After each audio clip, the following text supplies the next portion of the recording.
Tanto en la reincorporación al empleo como en el impacto laboral de esta crisis juega un papel esencial la ministra de Trabajo y Economía Social, Yolanda Díaz, coruñesa, abogada laboralista y militante del Partido Comunista de Galicia y de la Esquerda Unida, de la que fue coordinadora nacional. Ministra, bos días. Bos días. Se estrena con una crisis como en el 2008 y con los peores datos de destrucción de empleo desde 2013. ¿Cómo lo lleva? Bueno, lo llevo desde luego con una enorme responsabilidad, con una enorme preocupación, como no puede ser de otra manera, y desde luego dejándonos la piel en el Gobierno para que no solamente nadie quede atrás, sino para desplegar, como creo que hemos hecho, una batería de medidas que protejan en la medida de lo posible efectivamente a las personas que más lo necesitan, ¿no? Estos días reflexionábamos sobre la importancia que ha tenido, yo creo que esto ya es un consenso en nuestro país, que el despliegue de no solo de los ERTEs, pero principalmente de los ERTEs y otras medidas que hemos diseñado, desde luego, están sirviendo, ¿no?, para contener una hemorragia que es muy fuerte, muy virulenta y a la que, por desgracia, como señalabais en la cabecera, efectivamente los precarios nos quedan, se nos caen, ¿no? Es decir, tenemos que abordar en una pandemia sanitaria los problemas estructurales del mercado de trabajo que, como sabéis, sangran siempre por el mismo lugar, y es que tenemos unas cifras de temporalidad, de precariedad que son insoportables. Antes de la pandemia, la mitad de los asalariados en nuestro país eran precarios, con distintas formulaciones, pero eran precarios. Y con estas, con estos mimbres es con lo que abordamos esta pandemia. ¿Eso tiene que ver con la reforma laboral del gobierno de Rajoy? ¿Es el momento de derogarla?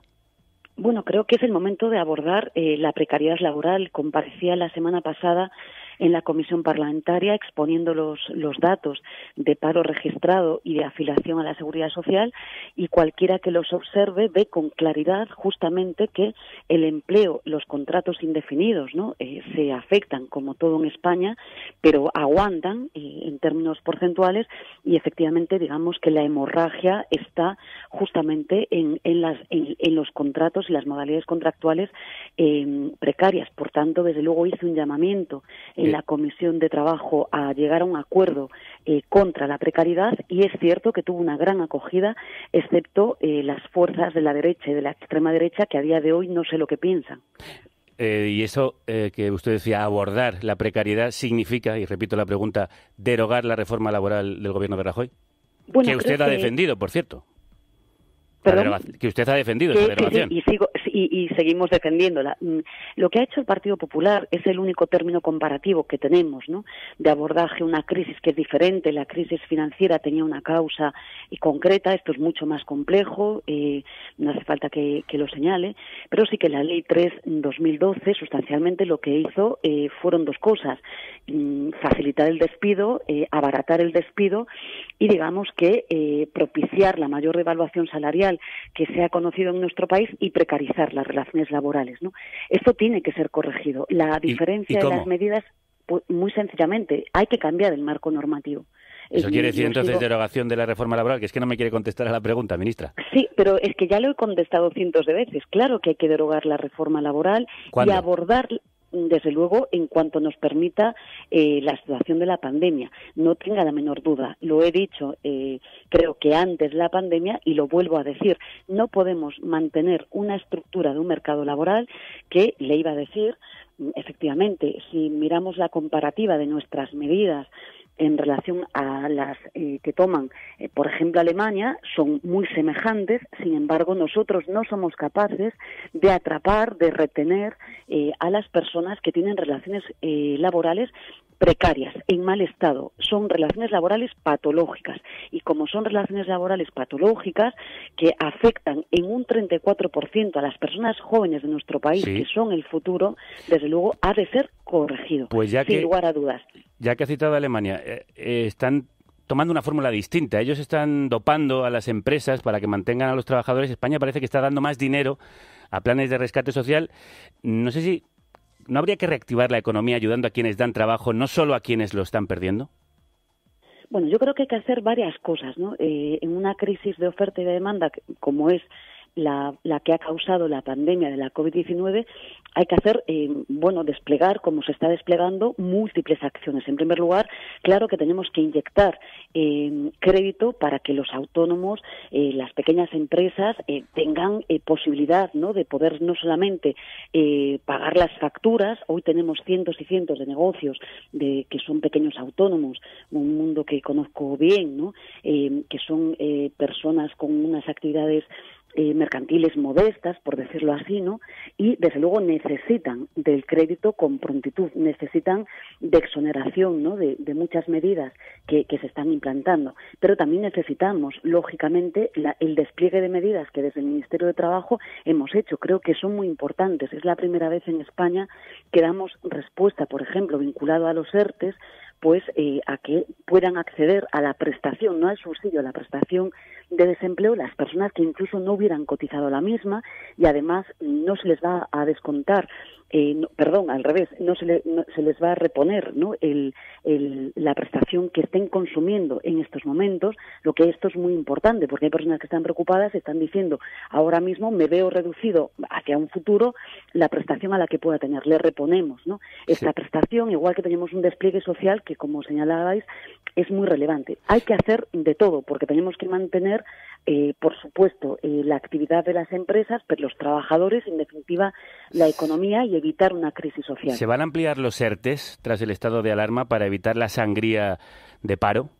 Bueno, yo creo que esto no hay duda ya, ¿no? Lo he dicho en sucesivas ocasiones, y desde luego no solamente los ERTE, sino que en la semana pasada hemos abordado muchísimas medidas también desde el ámbito del Ministerio de Trabajo. Una era ya la prórroga por 2 meses más del plan, ¿no?, el plan de Me Cuida, ¿no?, que supone una medida también que es pionera en España, que le da un derecho preferente de elección a los trabajadores y trabajadoras para adaptar la jornada laboral, para flexibilizarla o incluso para reducirla. Esto es muy novedoso porque es la primera vez que el derecho preferente se le da en nuestro país al trabajador y no a la inversa, ¿no?, en la lógica, por ejemplo, de las políticas de conciliación, que no son así, ¿no?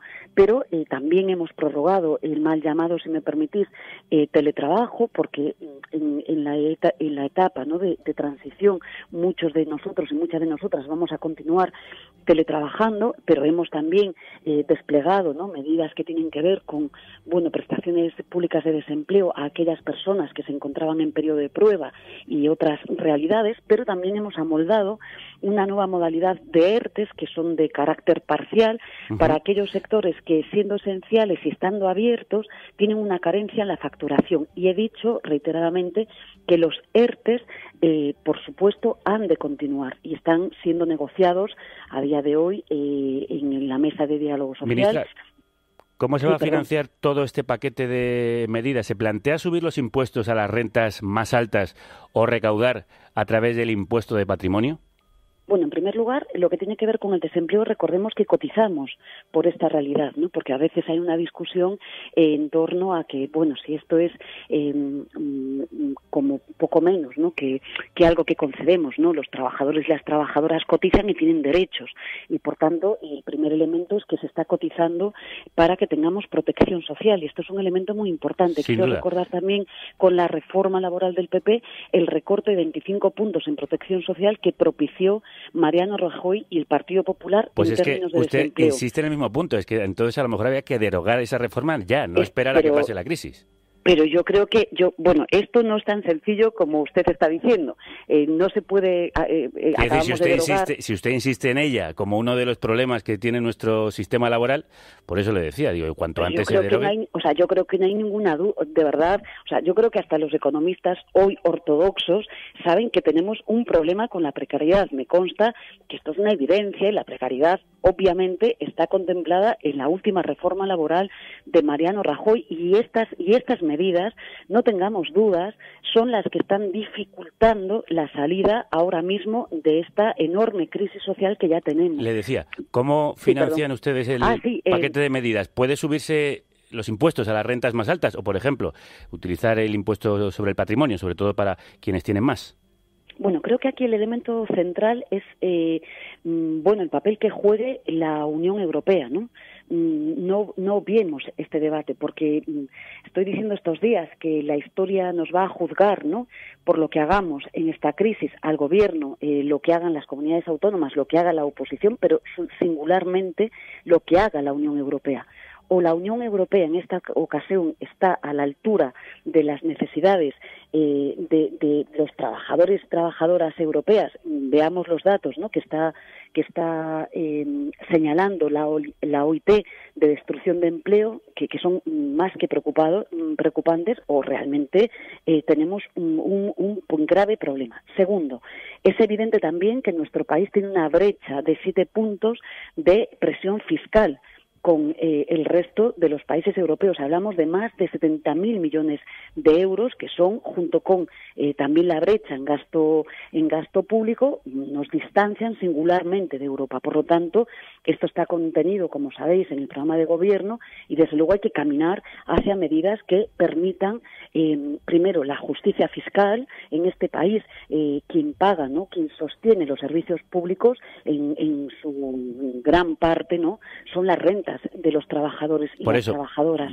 Por tanto, desde luego no me compete a mí, que no llevo yo esta responsabilidad, pero el acuerdo de gobierno está más vigente que nunca.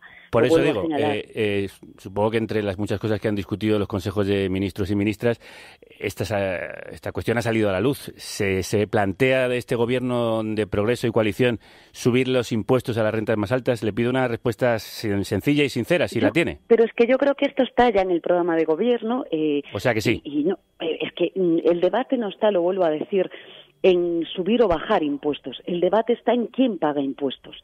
Y vuelvo a repetir, en nuestro país el grueso del soporte fiscal lo llevan, lo hacen las clases medias de los trabajadores y las clases medias, y no puede ser. Esto es muy injusto. Por tanto, desde luego, el que más tiene que aportar, y desde luego es un mandato constitucional, como ustedes saben. Vamos, de hecho, es que estaba recordando, leyendo estos días, que en la Segunda Guerra Mundial los más ricos en Estados Unidos, Alemania o Japón, algunos de ellos países que lideran el neoliberalismo, pagaron impuestos de hasta el 70 y el 80%.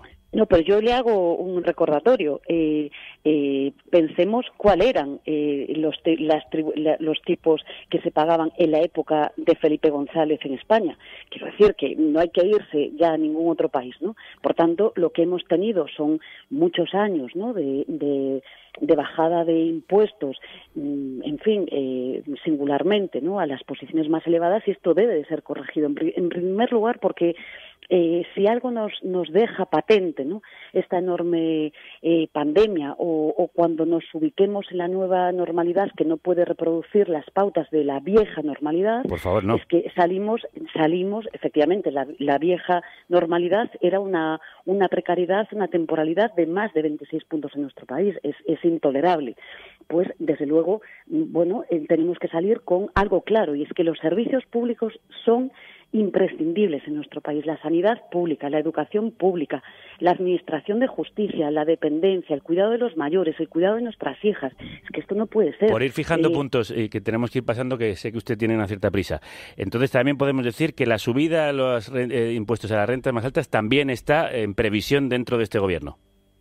Esto está recogido en el acuerdo de gobierno. Bien, pues lo esperamos que hemos con ansiedad. firmado de Unidas Podemos con el Partido Socialista. A mí no me compete, que desde luego, como saben ustedes, no soy la ministra del ramo. Vamos a hablar de su ramo, que es el trabajo, y hablando de injusticias de la normalidad que sigue vigente. Hemos empezado el programa escuchando el testimonio de Serigne Mamadou, que es un trabajador senegalés del campo, que tiene un mensaje muy contundente para usted.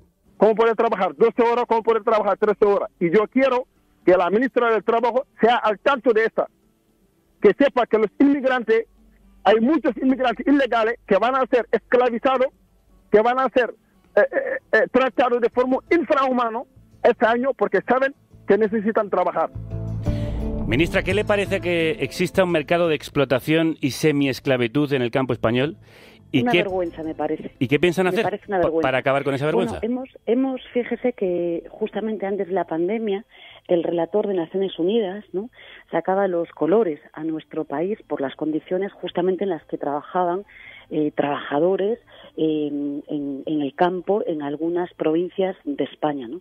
Como saben ustedes, con carácter inmediato reformulamos la ley para que pudiéramos extender el acceso, ¿no?, de la Inspección de Trabajo particularmente, ¿no?, a sectores de esta actividad, ¿no? Desde luego, esto es una materia transversal. El trabajador que hablaba refería distintas modalidades, ¿no? Por una parte son competencias del señor Escrivá y por otra parte, desde luego, absolutamente que tiene razón, de condiciones de esclavitud. ¿Y cómo se acaba con eso? A veces con un plan fortísimo.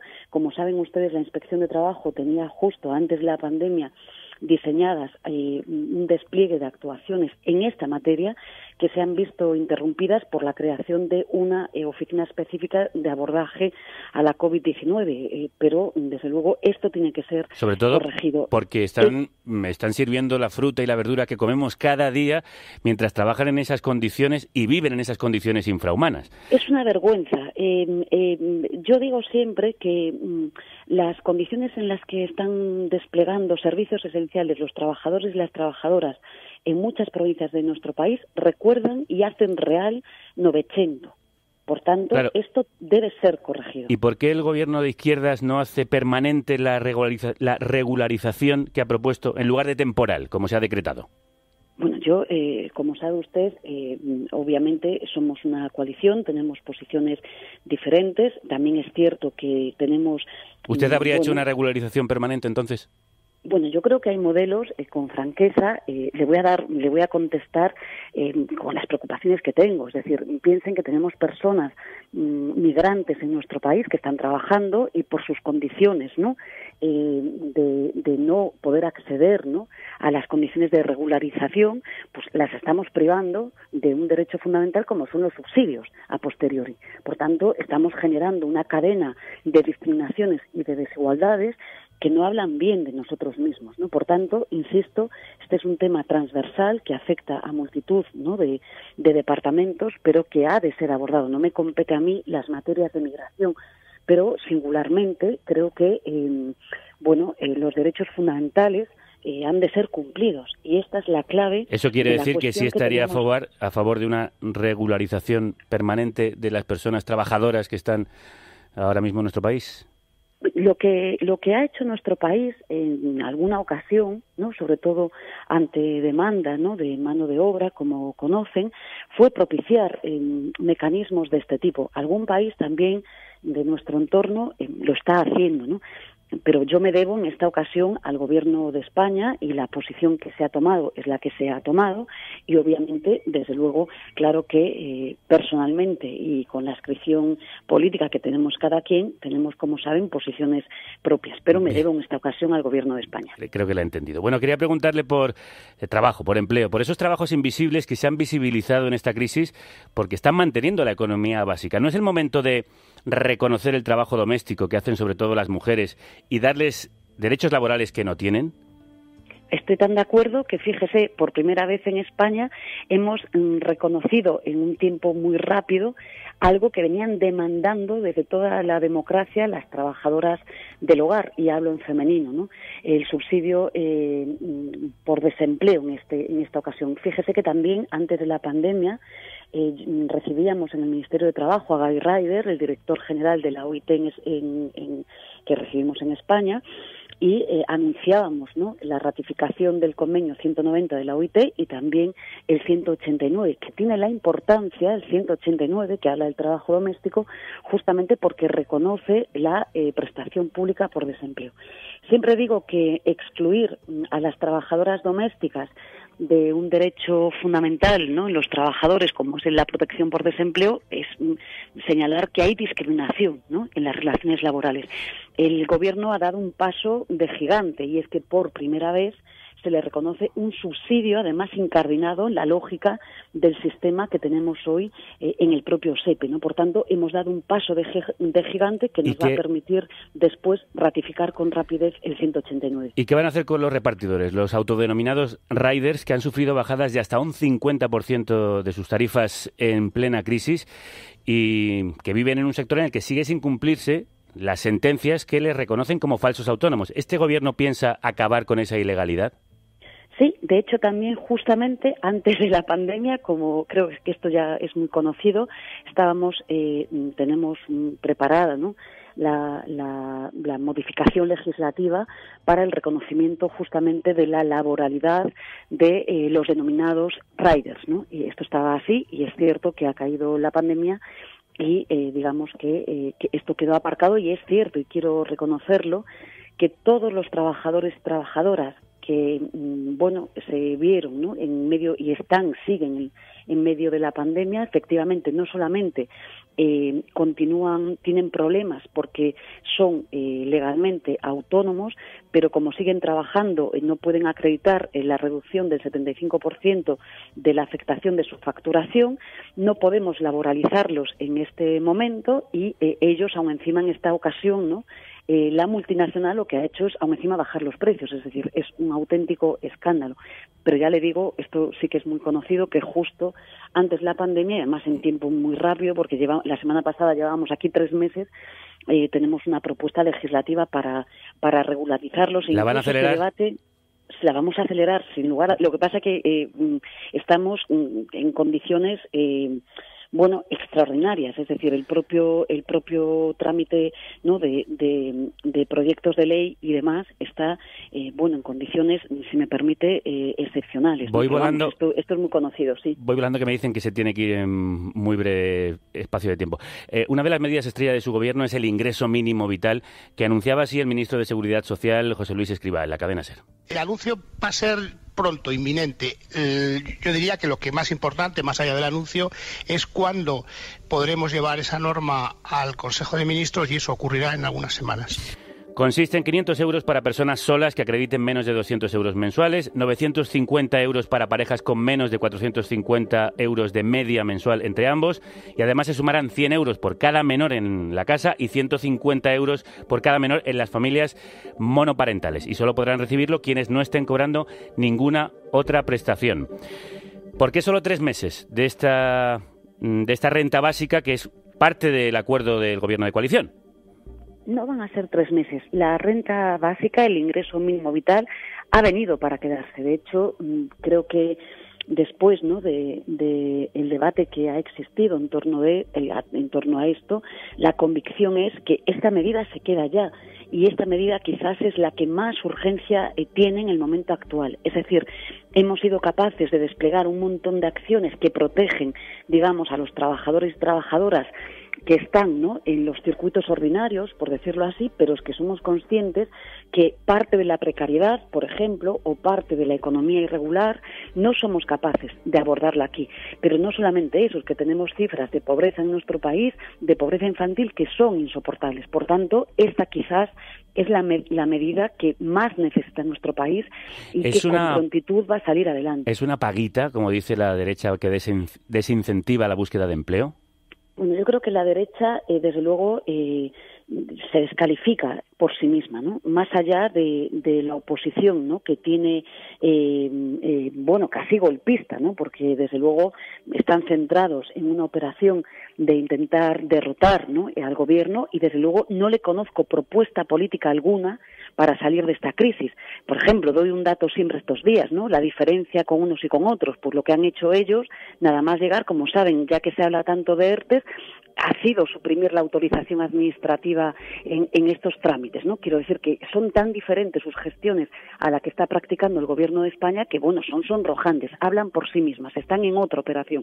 Pero despreciar a millones de personas que no pueden dar de comer a sus hijos y a sus hijas, denominando a una prestación pública paguita, por cierto, a la que tienen derecho todos los españoles y las españolas que estén en esta situación, desde luego, pues yo creo que descalifica per se a la derecha y a la extrema derecha. Y con una por de las... cierto, hoy sí. Fíjese, Vox presenta una enmienda a la totalidad a la prohibición del despido por baja médica en nuestro país. Vox defiende que sigamos despidiendo por causas médicas. Es decir, es que esto es muy duro lo que estamos viviendo en plena pandemia. Tenemos una derecha y una ultraderecha ultramontana, desde luego que no se merece este país en la situación en la que estamos inmersos. Y con una de las tasas de mortalidad mayores del mundo por coronavirus, con falta de equipos de protección y de test, y quejas tanto de sanitarios como de sectores sociales y laborales, ¿cree que se equivocaron en las previsiones y por eso han ido improvisando? ¿Hacen autocrítica en el gobierno? Yo hago autocrítica siempre, fíjese, el 4 de marzo el Ministerio de Trabajo, ya desde que el coronavirus había llegado a Italia, el equipo de trabajo se puso a desplegar, ¿no?, de manera previsoria una serie de acciones que las desplegamos en la denominada guía de trabajo el 4 de marzo y hemos sido tildados por la derecha y algunos medios económicos de alarme. Seguramente pudimos... ¿En qué se equivocaron, ministra? Yo creo que, desde luego, pues hay medidas que hemos ido corrigiendo. Yo misma he ido corrigiendo medidas, ¿no? O, por ejemplo, le hablo con franqueza, el programa de Me Cuida, que permite la reducción de la jornada hasta un 100%, necesita de una prestación pública. Es decir, piensen ustedes que si un trabajador o una trabajadora reduce su jornada laboral 2 horas o 3 horas, lo hace a su propia costa. Es decir, no tenemos una prestación que le complemente. Por tanto, yo soy siempre autocrítica, no tengo inconveniente en reconocerlo, pero también he de decir que el 4 de marzo estábamos trabajando y fuimos tildados por la derecha de alarmistas. ¿Se equivocó usted cuando dijo que el turismo no se recuperaría hasta finales de este año? Bueno, yo primero no he afirmado nunca esto. Lo que le dice el sector turístico. Sí, el sector turístico sigue diciendo hoy muchas cosas. Aprovecho esta ocasión. Yo no he afirmado nunca esto. Lo que he afirmado es que el Ministerio de Trabajo trabaja en distintas fases que probablemente abarquen hasta diciembre y además creo que van a ser muy bien acogidas por parte del turismo, porque el turismo y otros sectores que no solamente es el turismo, son muchos más en nuestro país. Estoy convencida que van a necesitar de ayudas, de acompañamiento, los trabajadores, las trabajadoras y los sectores afectados. Por tanto, creo que la derecha está en una clave, ¿no?, de hacer oposición política, no sé muy bien hacia dónde, porque estoy convencida además que el propio sector afectado, ¿no?, pero ya digo, no solo es el turismo, son muchos sectores, están de acuerdo en que continuemos con los ERTEs, están de acuerdo en que abordemos medidas de protección que se han desplegado. Por tanto, aprovecho, primero porque no me compete decir a mí cuándo se abre, cuándo no se reabre una actividad, pero fíjese, lo hemos visto la semana pasada, incluso en aquellos negocios que les hemos permitido abrir durante el estado de alarma, hemos tenido que hacer una modalidad de ERTEs parciales porque obviamente veíamos que caían las facturaciones y despedían a personas. Por tanto, creo que este es el sentido y, desde luego, el Ministerio de Trabajo está trabajando con un despliegue de medidas para ayudar a todos los sectores, no solo al turismo. Sé que no tengo que dejar de marchar, pero me insisten por aquí. No ha dicho un solo error en esta autocrítica. Ha dicho que sí se han equivocado, pero no ha dicho un solo error y me lo insisten los oyentes. ¿En qué se ha equivocado el Gobierno? Pues yo le hablo de mi gestión directamente y le digo con muchísima franqueza. Desde luego a mí me hubiera gustado poder señalar junto con una medida como muy importante que es el Me Cuida, complementarla con una prestación. Yo misma creo que he sido de las primeras ministras que cuando señalamos, ¿no?, acuérdese, el permiso retribuido recuperable, que recuerden que casi salió en el BOE, ¿no?, muy tarde, a las 11 o 12 de la noche, no recuerdo exactamente la hora, en un medio televisivo hice autocrítica porque creía que las formas no habían sido las correctas.